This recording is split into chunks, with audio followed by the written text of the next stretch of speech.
pues ha promovido la desintegración de las familias y que el Estado debe promover una constitución moral para la sociedad. Así es como la clásica forma de verlo del socialismo, hacer integrar para un bien común. Pero López Obrador fue electo presidente en un proceso democrático y le toca, por lo tanto, le toca impulsar un programa político y económico que refleje el sentir de los mexicanos, que como los ciudadanos de tantos otros países del mundo se han mostrado cansados de las políticas liberales.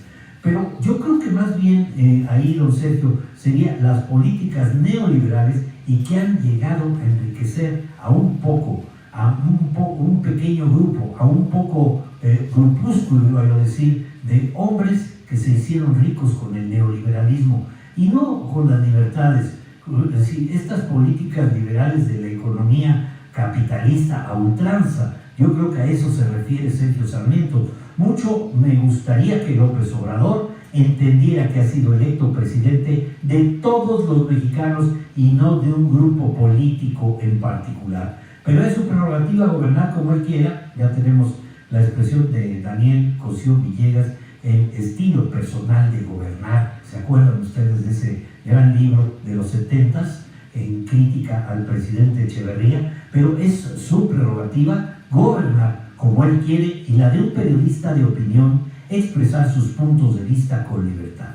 Durante mucho tiempo, dice Sergio Sarmiento, sufrió presiones en los medios en que trabaja o trabajó para justificar las entrevistas que le hacía a López Obrador. Hoy él ya no le da entrevistas a Sergio Sarmiento ni a muchos periodistas fifí, y quizá lo entiendo, dice Sergio Sarmiento sobre López Obrador, dice, quizá lo entiendo, no es el primer político que reacciona así al llegar al poder, pero puede usted acudir también a la cita todas las mañanas, si no hay ningún problema lo van a dejar entrar.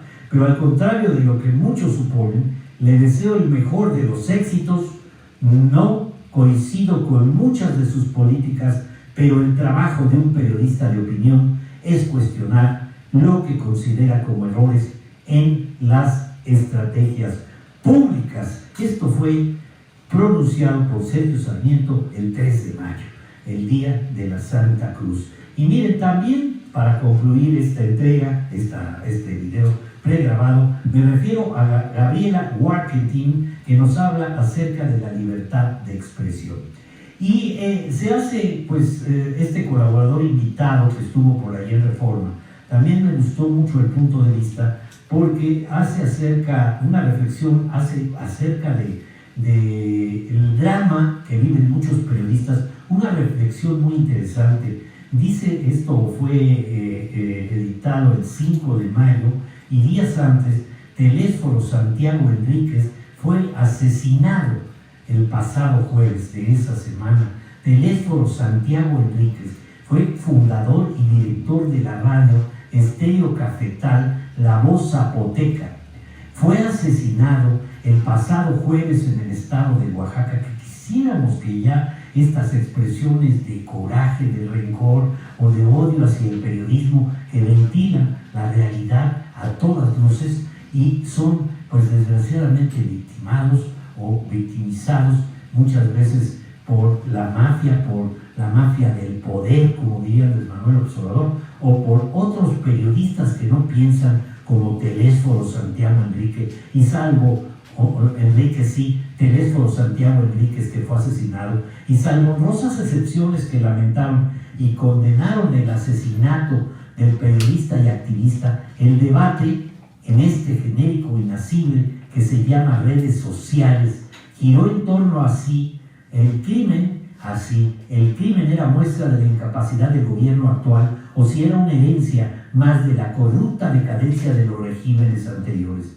Salvo honrosas excepciones, también dice, los bandos antagónicos se sirvieron de la tragedia para seguirse batiendo, nunca mejor dicho, en avanzada. Y es que la dinámica del grito herido en que se ha convertido la conversación pública es ya tal que no hay manera de escuchar ni de sentir más allá de la propia estridencia. Ustedes lo saben, Andrés Manuel López Obrador ha dicho que él no va a callar a nadie, absolutamente, no va a silenciar ni va a haber represión. Todos vivimos en un clima de libertad de expresión y de prensa en el que se ofrece, y como garantía el presidente ha comprometido su palabra en la mañanera.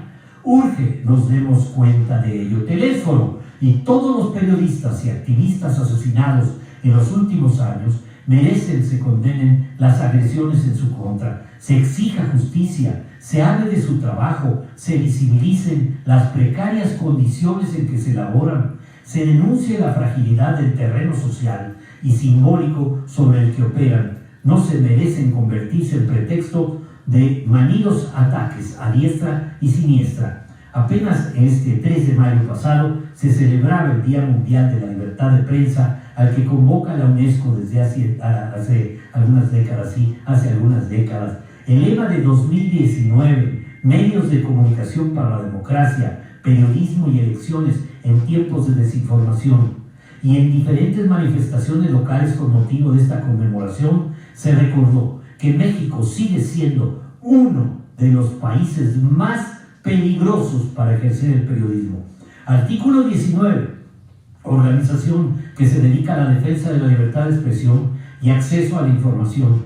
Tiene documentados 125 periodistas asesinados en México de 2000 a la fecha, en posible relación con su labor periodística.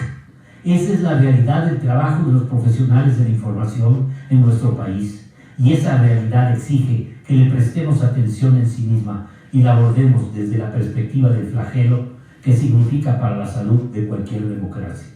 El ecosistema informativo en que vivimos se ha hecho cada vez más complejo. Hablo de Gabriela Warkentin en Libertad de Expresión, que me permite compartir un colaborador invitado por el periódico Reforma el 5 de mayo de 2019. Sí, el ecosistema, repito, informativo en que vivimos se ha hecho cada vez más complejo. ¿Cómo hacer para asegurar un ambiente que permita la investigación, el debate, el disenso y la crítica tan necesarias para la consolidación de sociedades plurales? No ayuda a ello la impunidad que arropa a quienes cometen crímenes. No ayuda tampoco a alimentar a la aversión social contra medios o comunicadores como hace, por ejemplo, el propio presidente López Obrador.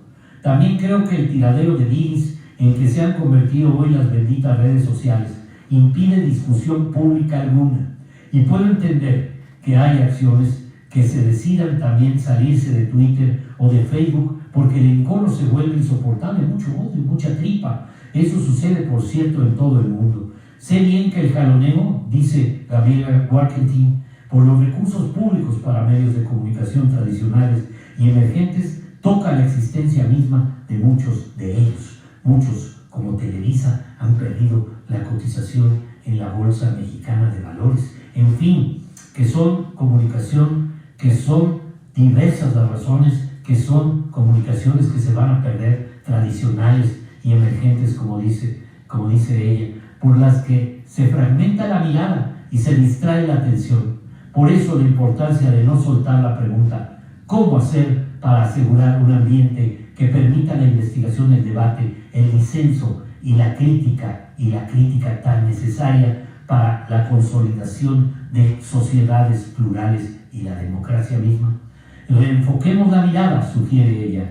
Volteemos a ver lo que pasa en las plazas, en las calles, en el México informativo que ha sido invisibilizado y silenciado, que el asesinato de Telésforo Santiago Enríquez y de tantos otros nos indigne lo suficiente como para construir país, no para seguir destruyéndonos a tuitazos. La autora es comunicadora y académica, la gran Gabriela Warkentin. Me encantó este trabajo de libertad de expresión. Creo que dejo para ustedes estas dos reflexiones: si tiene algo de bueno el presidente, y si en la comunicación y en la libertad de prensa, en las expresiones que tenemos en el día a día. Ya lo dijo el presidente López Obrador en una mañanera: ¿qué sería de México sin las redes sociales? Tenemos todos una opinión que dar. Ahora más que nunca hay la oportunidad magnífica de decir lo que pensamos, de pensar lo que creemos, y creemos que pensar y hablar debe ser una congruencia, por lo menos aquí en este trabajo del Planeta Vivo del Chief. Muchísimas gracias por su atención. Me despido con ustedes. Los veo mañana sin corbata. Gracias. Hasta mañana, les mando un fuerte abrazo a todos mis queridos amigos en general. Espero que hayan podido enlazarse David y Amer con mi transmisión en vivo de hace unos momentos. Gracias, mis amigos. Buenas tardes. Adiós. Chao.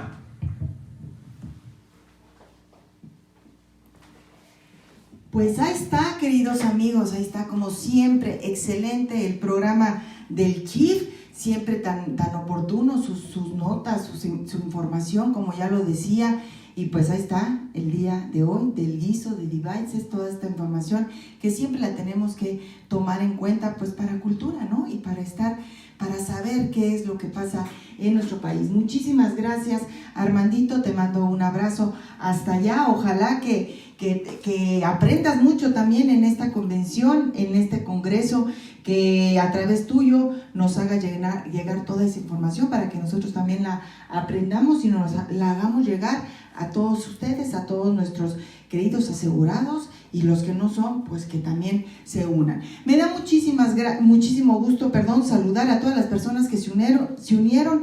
David Chacón, muchísimas gracias. Yo también espero que tengamos una semana excelente. Ponchito Barrera, el señor Félix, muchas gracias por unirse. Alicia Méndez, Sergio Olivares, Darcy, Rosileo, Laura de Albarrán, Alex Fink, muchas gracias en nombre del Chief. Y como él dijo, mañana nos estaremos viendo aquí con ustedes en Sin Corbata. Me dio muchísimo gusto, muchas gracias David por esta transmisión, y así estaremos a lo largo de esta semana. Hasta entonces, y yo los espero en unos minutitos en el lunes de Dar, nuestro lunes de fundación. Hasta luego, pásenla bien.